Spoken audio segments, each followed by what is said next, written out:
This week on The Modified World, I show you the difference between good jewelry and crap jewelry. So stay tuned.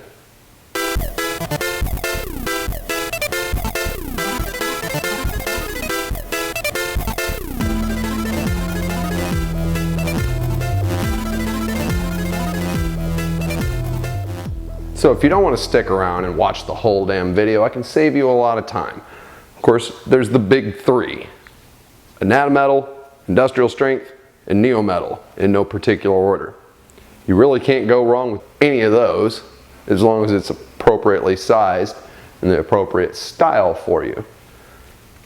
Now say you want to know more though about actually what makes good jewelry, and bad jewelry, bad jewelry. Well, first of all, we're going to talk about materials. The first and most common, of course, is stainless steel. Now, when professionals are talking about stainless steel, we're referring to a specific grade of metal called 316 LVM F138, permanent implant grade stainless steel. Now, you'll hear a lot of terms bandied about like surgical stainless, which means absolutely nothing. It's like saying space age plastic. I know for a fact that anatometal, industrial strength, SM316, body circle, integrity, Blue Mountain steel, and custom steel all use genuine 316 LVM F138. Second would be titanium. Specifically, when we're talking about titanium, we're talking about either two kinds, either grade 2 commercially pure, or what you're going to find mostly 6AL4V ELI F136 permanent implant grade titanium. I know it's a mouthful, but it does matter. The 6AL stands for 6% aluminum. The 4V stands for 4% vanadium. The constituent 90% is titanium. It's a little harder, polishes better, and works really well in people's bodies. It's what you make artificial heart valves, pacemakers, artificial hip joints, all that kind of stuff out of. It can be anodized. Any of the colors you see on an oil slick on the surface of water, so all your pinks and purples and blues and yellows and bronze and green are all easily achievable by a process called anodizing. It's where you kind of zap it with electricity in a bath.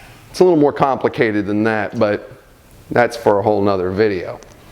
As far as the companies that use genuine ASTM F136 permanent implant grade titanium, you're going to be looking at, once again, anatometal, industrial strength.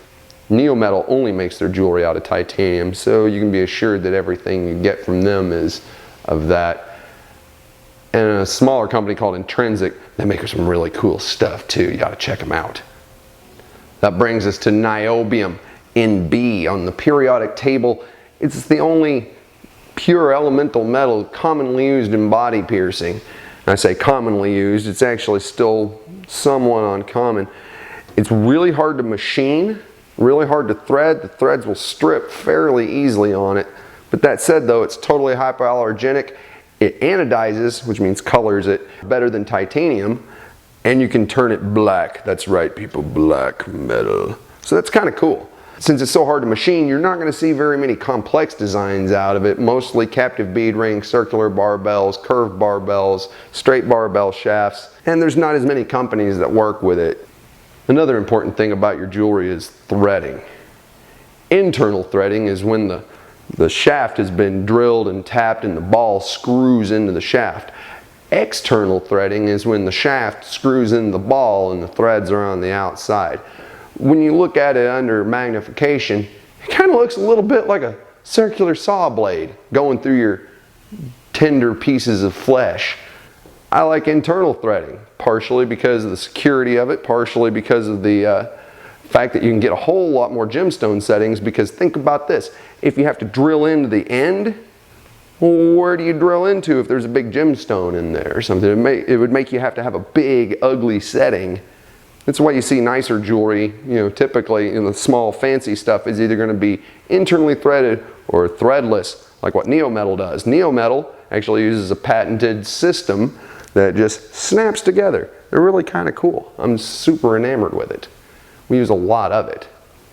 The only exception to the internal versus external thing is with a company called Blue Mountain Steel. I don't have a piece of Blue Mountain Steel jewelry to show you, but they use what's called step down threading, where the shaft is bigger than the threads. The threads step down a little thinner, and it's able to screw into a taper, which can facilitate easy insertion like you would with threadless or internally threaded jewelry.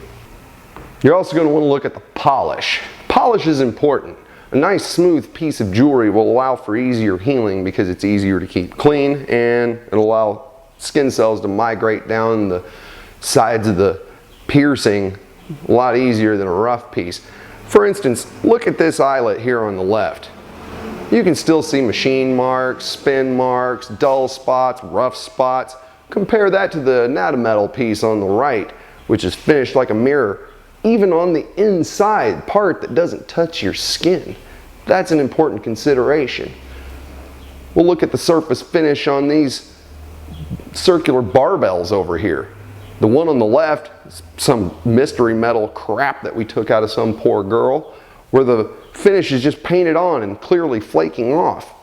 The one on the right, nifty industrial strength piece, is genuine titanium and been anodized, which won't rub or flake off. It will fade over time, but it can also be re-anodized and bring that color right back to new. You can see it on these balls here. One's nice and shiny, the other one pretty ugly and dull. We took this out of some poor kid. Came in with swollen, ugly ears. We helped him out. Let's talk a little bit about gemstones. Proper jewelry never uses adhesives to hold a gemstone in place. They use a proper crimp or bezel, a prong, or some sort of bent metal setting that holds the stone securely. Cheap jewelry will just glue the stuff in place, and you expect it to fall out. Another thing is quality jewelry will never have foil back gemstones in it. You have nice quality synthetic cubic zirconias. You see the color difference and the clarity versus the stone over here. Size matters. If you look at the piece over here on the left, you'll notice that it's a thin, splintery piece of metal with this bulbous head on there that I have no idea why they would even put something like that on there. The one on the right, though, is clearly machined from a piece of solid stock, mirror polished with a fine hand-set gemstone. The clarity and quality of it all is quite apparent. The one on the left isn't even long enough to properly bend to make a secure fitting piece of jewelry. The one on the right naturally is. Of course, the one on the left we took out of some poor girl with an infected nose. The one on the right is an industrial strength piece that we sell here in the shop.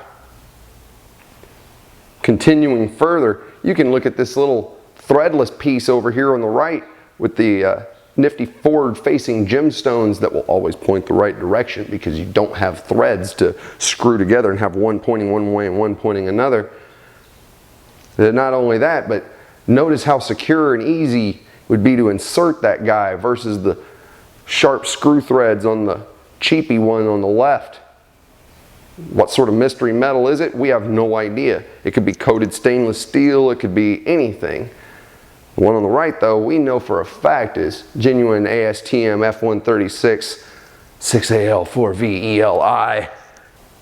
And on a final note, tell everybody to avoid sterling silver.